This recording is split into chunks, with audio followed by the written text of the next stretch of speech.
is going on, everybody? Welcome back to another late night in the BrewLab with me, Lone Fox, your brewmaster in chief. And tonight in the BrewLab, I'm coming at you with a mono blue deck. Yes, you heard me correctly. Lone Fox is playing mono blue. It's like, I don't think that's ever a combination of words that you ever thought would come out of my mouth. But here we are. I'm actually winning, like, a lot, which is freaking weird to me. I've been throwing together all sorts of really fun and interesting decks with, you know, cool cards. I was trying to do this little, like, we were supposed to be on this little deserts adventure. The Sultai one just sucked. I lost like 6 matches in a row or something, and I just deleted it. Bye-bye.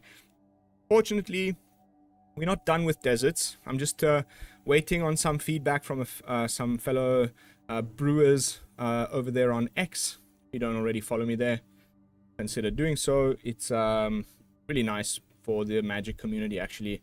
You know, if you're thinking of joining Twitter or, you know, X, formerly known as Twitter, and now they've actually moved the domain to x.com, so it's fine, and there's no more excuses to call it Twitter anymore. It's X.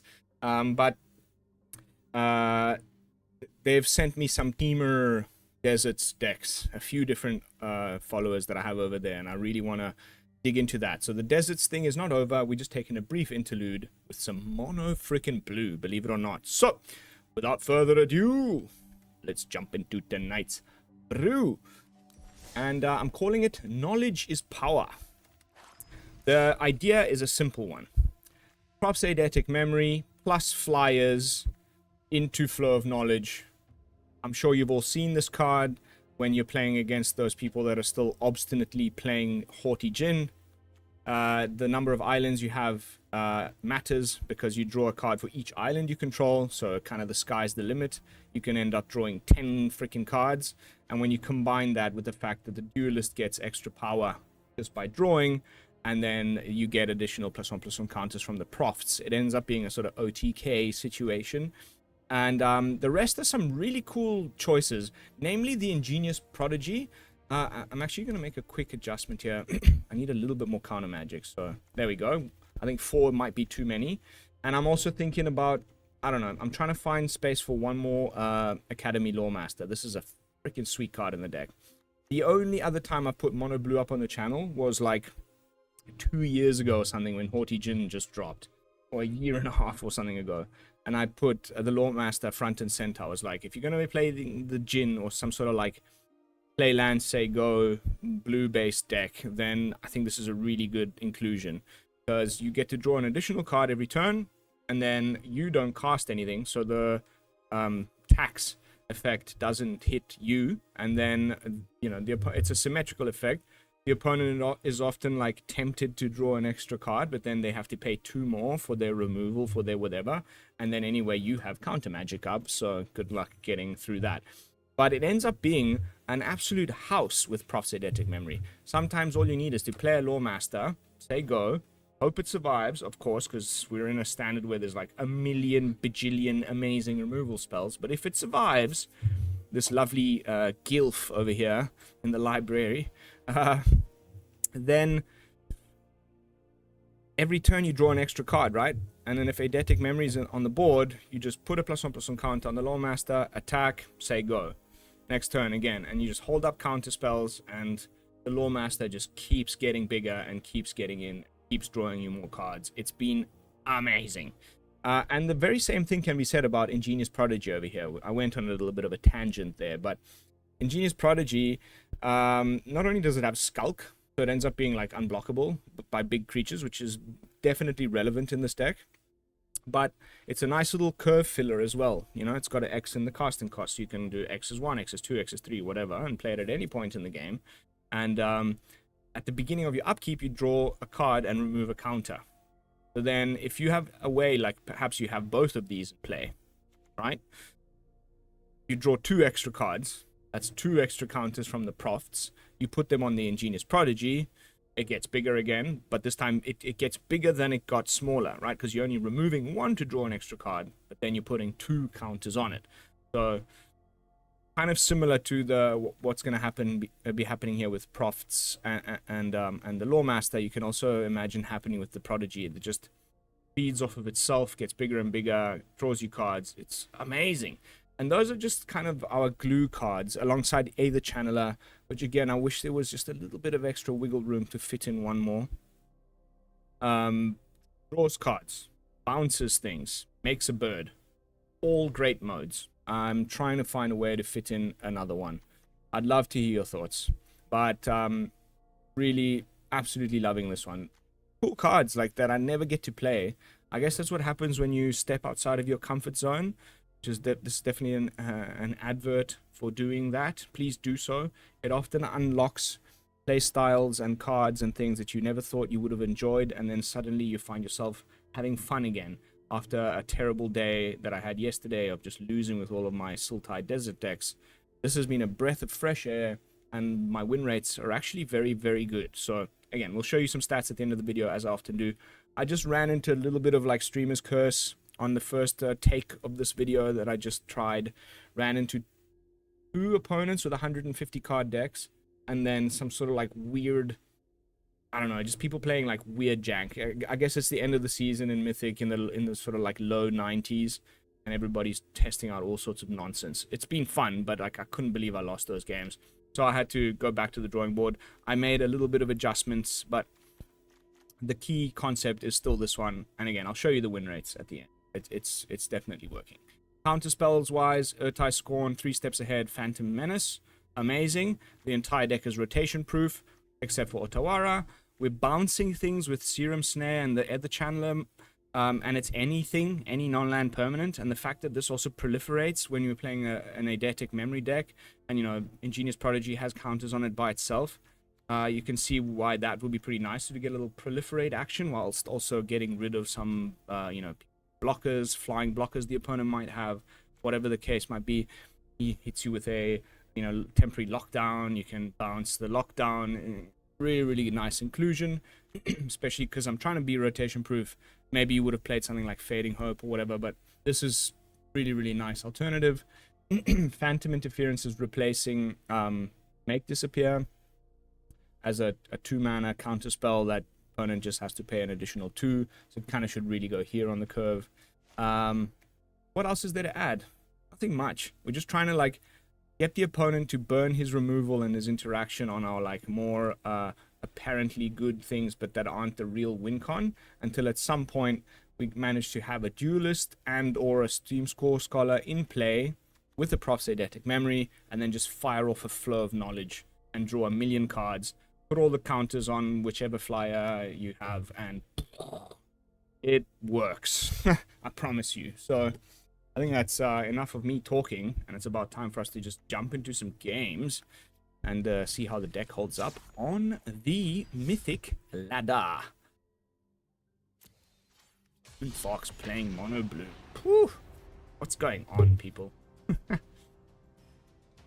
Never thought I'd do this. But here we are. And you know what? It was really the Haughty Djinn that was making, like, that type of mono blue where it's just Haughty Djinn, Tolarian Terror, and a million counter spells. You will not find me playing that ever. And it's gotten so much worse because of things like Cavernous Souls. So it's a pretty good hand. Okay. The type of hand where we can go Prodigy on 1 for X is 0, and then Eidetic on 2. I hope that sort of gets the ball rolling. 7th Sign Soul. Thing. Handle. I believe this is some kind of an Is-It character. Maybe it's a mono blue card. I can't remember. This is from I don't remember which set this is from either, but anyway. That's a keeper. Eidetic memory is kind of, we really want to find this every single. Can't get over this card. Oh wow. Ah, this is the other mono blue. Oh gosh, will we be able to win this one? I don't know.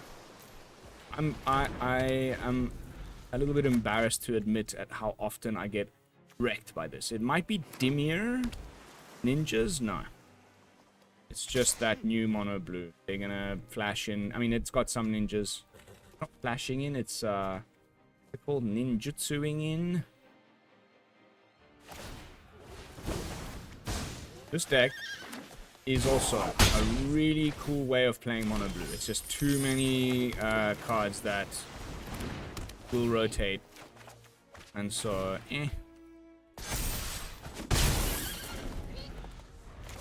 I'm trying my best not to play them, but I've been losing a lot to this. Oh, okay.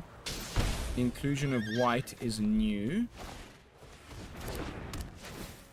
Really interesting.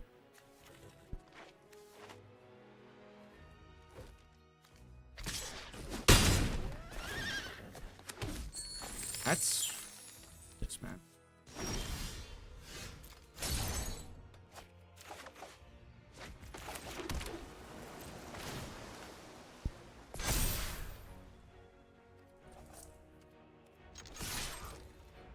Yeah, I think we lose this one.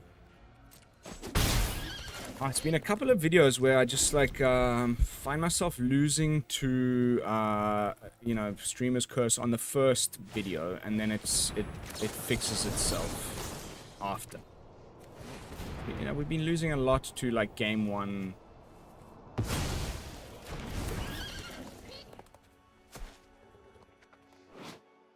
And then it ends up being okay in later turns. Later matches, but game 1 defeats the last few times. Quite frustrating. I think we have to just play Steamcore Scholar now. Yeah. Might be a counter spell though.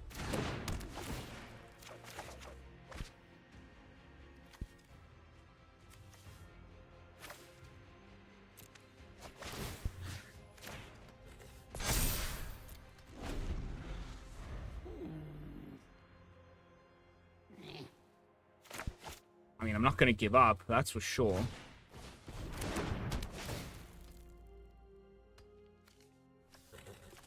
Entirely Kamigawa.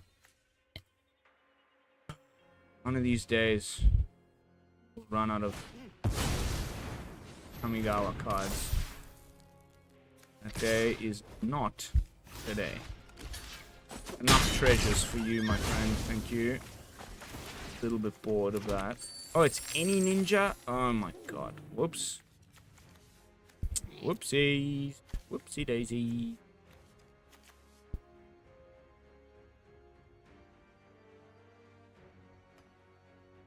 I need to find a way to bounce this. Not, and by this I mean the glyph, not the disruptor.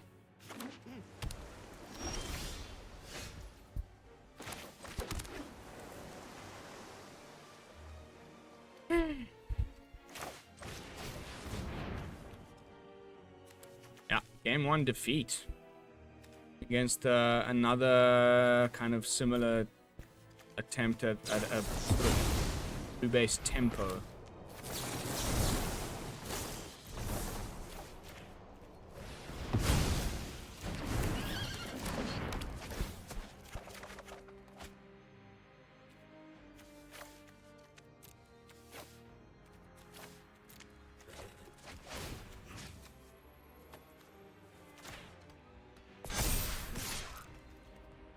Maybe he'll block and try and get the trigger off the glyph. No? Cool.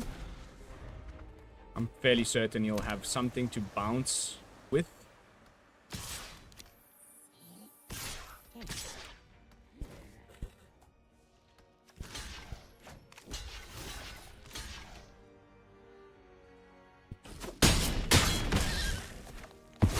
We may just still win here, people.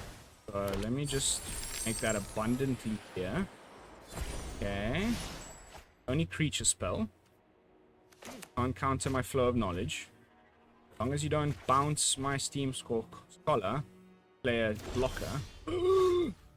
Oh wow, this could really be it, people. I'm worried about trying though. I think I'm gonna play it safe. Just hold up counter magic.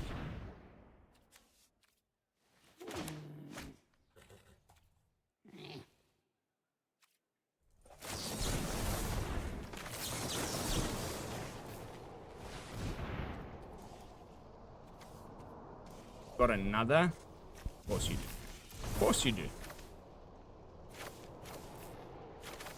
You're lucky I played it safe. Okay, this is fine. It's totally fine. Kind of absolutely just perfect. I think we got him.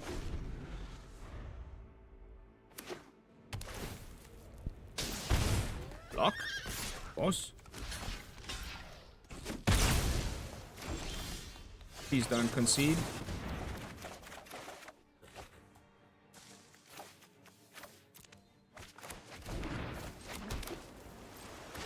+5. And he's got the bounce. Doesn't have the bounce. I want to know why the Arroyos here. Why the white mana?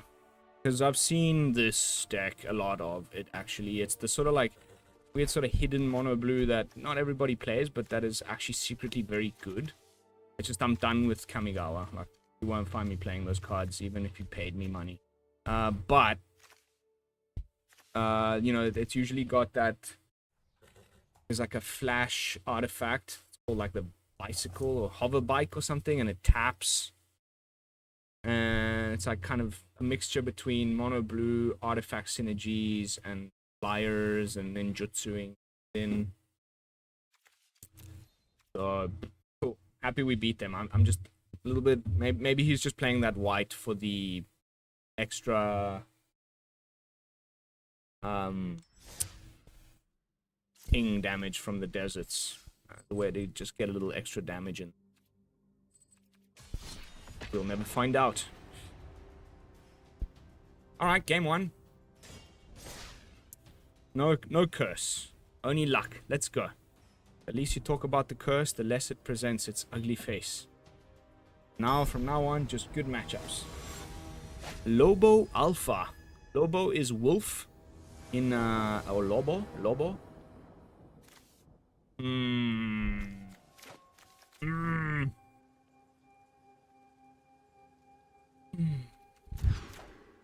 Much better. There we go. Hello. Oh, mono red, huh? I hope not. And we're on the draw.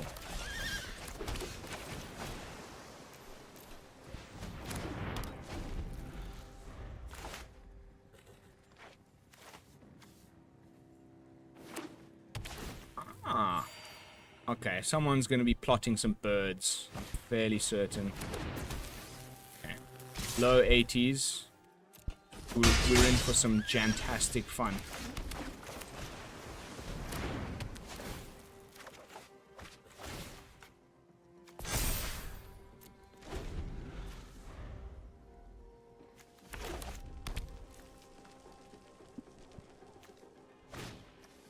Oh no!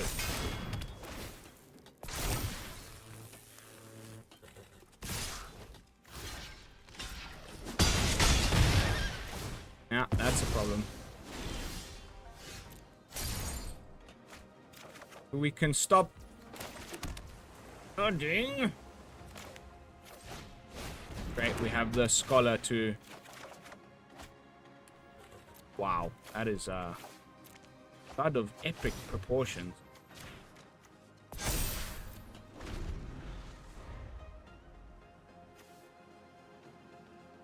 I'm sure they knew that this was a thing, you know, with their... They're the ones designing the sets. Okay, I can block the Swift Spear. I don't think he'll attack.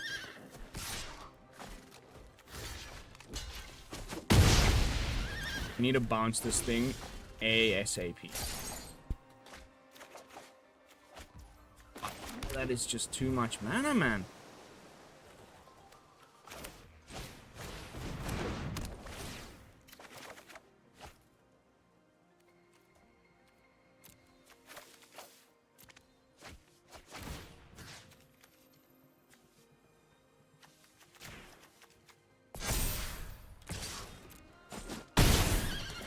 Gotta stay ahead of the Forge's ability to, you know, and then eventually maybe bounce it.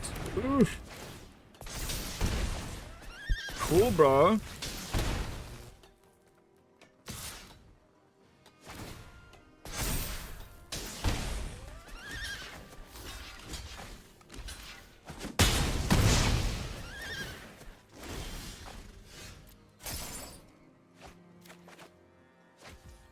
Okay.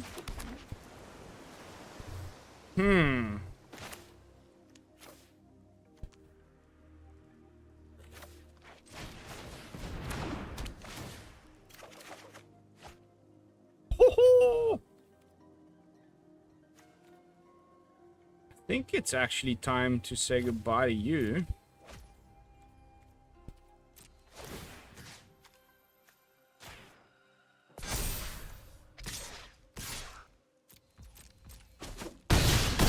And then I think, actually, what will be bouncing here is Pakal. And also proliferating. Oh, baby. You are so dead.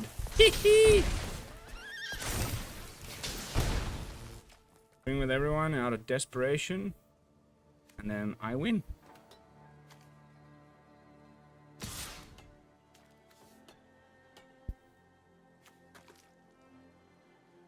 This also with the Skulk. I'll be able to swing with the Prodigy should I want to.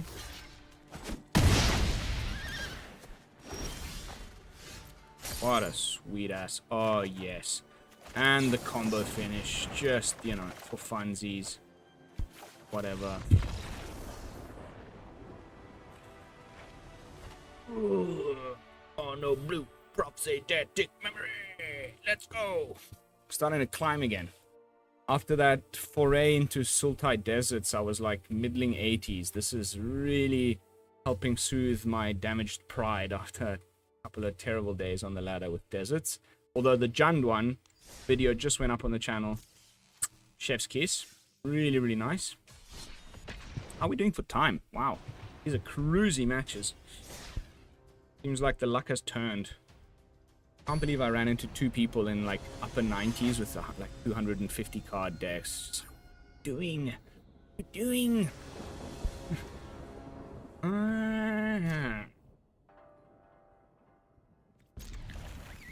don't know if I should have kept that, but uh-oh. Mono black is our worst matchup, period. I hope it's not mono black. Oh. It is what it is. We get to counter this Liliana on the way down. Oh, Liliana. Eldred? I'll show you the stats at the end. My worst win rate has been against mono black. They just have too much removal.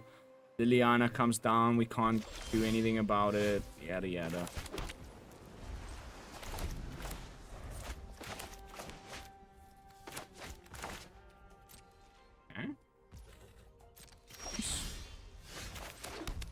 Now we can do a double whammy of both modes on the Phantom Interference. And maybe Guy scoops it up? That is not what I was expecting.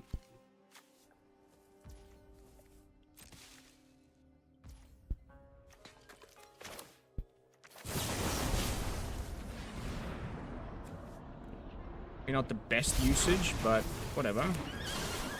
Waste time is the name of the game here.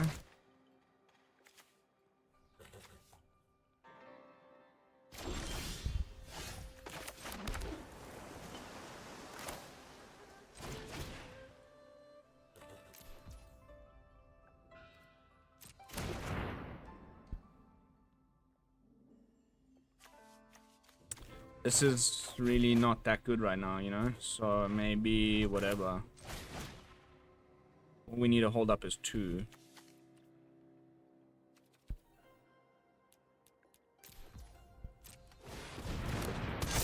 At least it's cut down proof. If you want to waste one of your go for the throats, I'm all for it. why we play this card as well, alongside it being good. Yeah. Please try a Diana without playing another land. That would just make my day. It's fine. Opponent's bricking a little bit, which is just I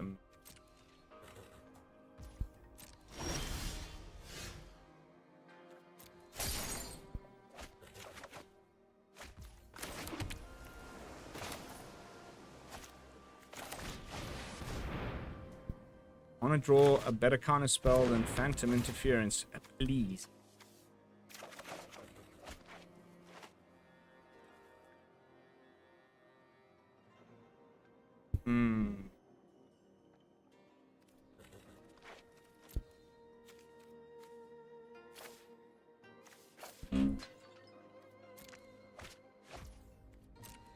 Not quite.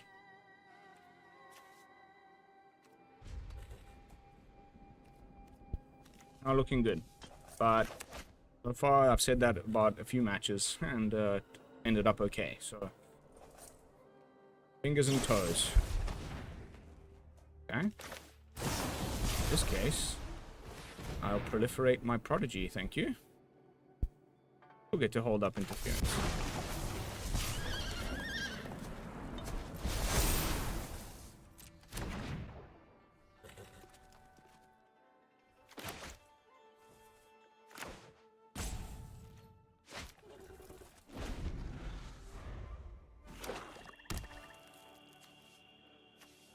That's enough for Liliana now. Might make me regret Serum Snaring. We can double drop next turn in terms of creatures, and that's another way that blue has to try at least to get around this damn card. And that's the second player tonight that I've run into actually trying, like, who's actually playing Heroes Downfall. Oh, everyone in the low 80s. Like, come. That's where we're at these days.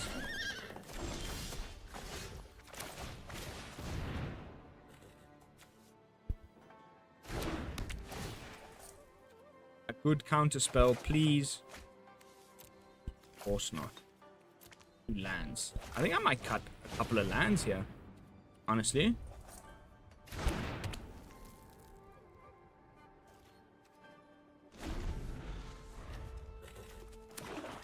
I mean, this is now useless. Basically, it's very similar to what happens with Make Disappear. I hope he tries to go for like a Gix's command. Then it's still relevant, huh?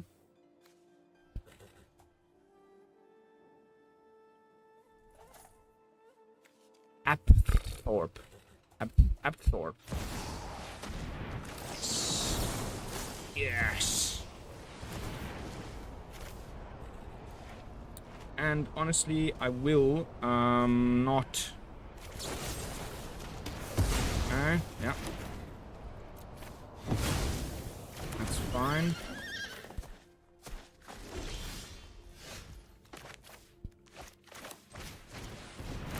Love to find profts here.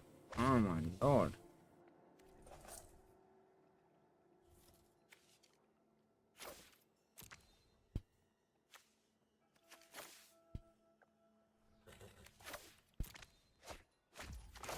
I mean, we can just try win like this next turn, right?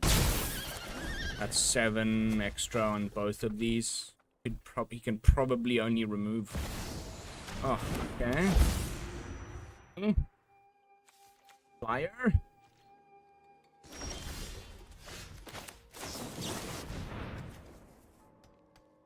What have you got?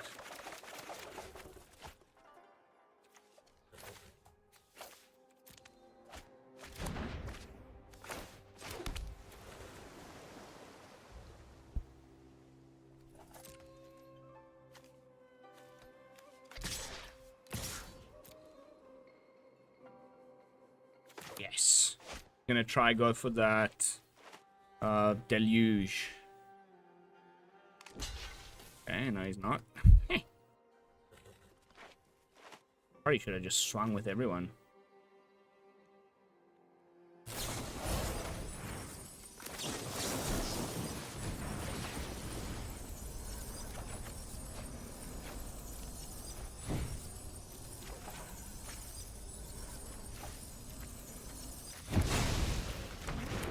Sorry, mates. Now I don't need to hold up the counter for Deluge, right? Because he doesn't have a bloodletter to get the OTK. And then we can bounce another bloodletter if he plays it. You need like 9 mana to do both in one go. Bye-bye! Acthorpe.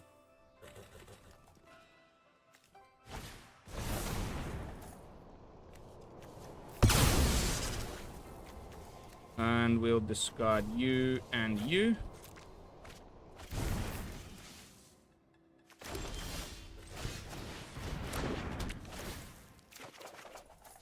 There you are.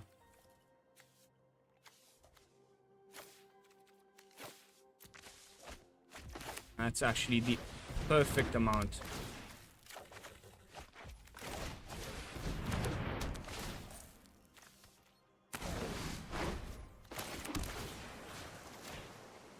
Bye.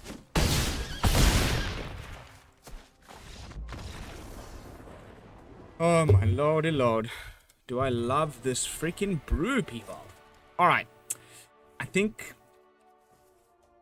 I would love to play more. Unfortunately, this is the second take and I'm late for work things.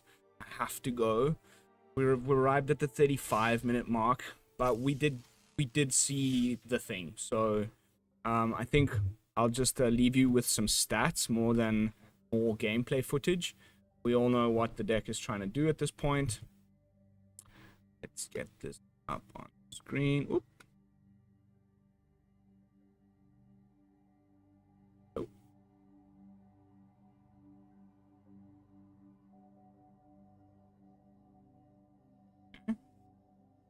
Highly sure why that's happening. Again. Open. Tapped. Oop. Chrome. This is really weird.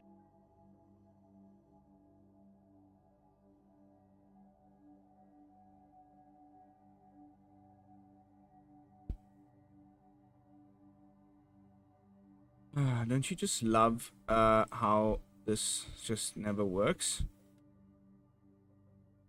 How can I do this? I have to close my browser.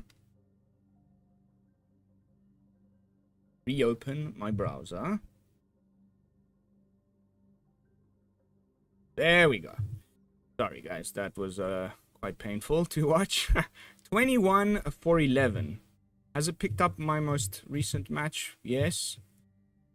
21 for 11. 66 win rate. 69 on the play. Nice. As I said, mono black matchup, the worst one.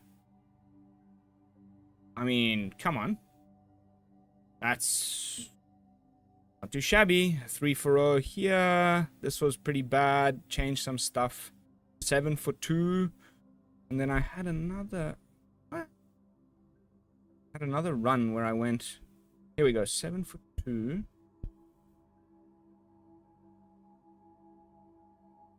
What? There was another run that went even better. 6 for 5, kind of. Anyhow, this was the streamer's curse here.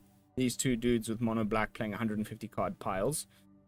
And one like just opponent outplayed me with Boros Convoke, but I think overall what we're here to see is this, right? 5 versions deep, a little bit of tinkering. The most recent one getting rid of an Ingenious Prodigy and replacing it with one more copy of Ertai Scorn for some more counter spells. 66% overall. I'm very, very happy with that. So making it visible for you guys to go copy and enjoy. And we'll jump back into the deck with some final thoughts.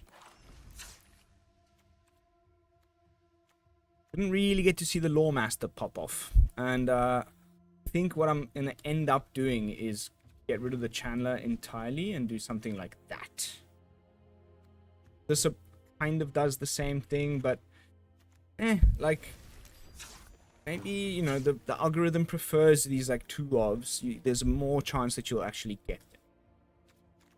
If you don't want to go rotation proof, there's better options than Phantom Interference and maybe even Ertai Scorn. Honestly, you could play other counter spells. Maybe you could play Fading Hope. But I think the 3 steps ahead as a 4 of is like a must. The key cards that you want to be playing if you want to play this deck and get similar win rates, I think, are this little stack I've made here on the drop slot. Even Flow of Knowledge, Eidetic Memory, Duelist, Steamcore, 3 steps ahead. Chef's Kiss. Everything else, there's a bit of wiggle room, but we also all got to see there how the Ingenious Prodigy goes really nicely with the Eidetic Memory, just getting additional draw steps and whatnot. Really, really nice against that Boros opponent. I'm so happy with this one. I, again, cannot believe I'm saying this, considering how vocal I am about my hate for Mono. There's actually, because of the fact that I never play it, it means that most of the cards in it I haven't played much with. If I play blue, it's really just a splash for a few counter spells and some card draw, but there's a lot of pretty interesting designed cards that I never jammed, you know, that like if I go out of my little comfort zone, I get to play with. So I'm pretty happy that I gave it a try. And I've been also looking at this thing with this is really interesting. So anyway, lots more to come. Stay tuned. Honestly, if there was something I would consider maybe putting a 1 of extra in as maybe a Jace. It's another way to draw and discard, and it's got this pretty nice -6 where, you know, we could pop off even harder, but I don't know if it's necessary. This is the deck as far as I'm concerned. I'm gonna just leave you with that. Thank you all so much for watching. As always, don't forget, like, comment, and subscribe. Share the video around. Do all of that good stuff. It really, really helps me out. And I will be seeing you all in the next one. Another fresh, most probably Tema Deserts brew. And until then, this is Lone Fox from the BrewLab signing out. Peace, y'all.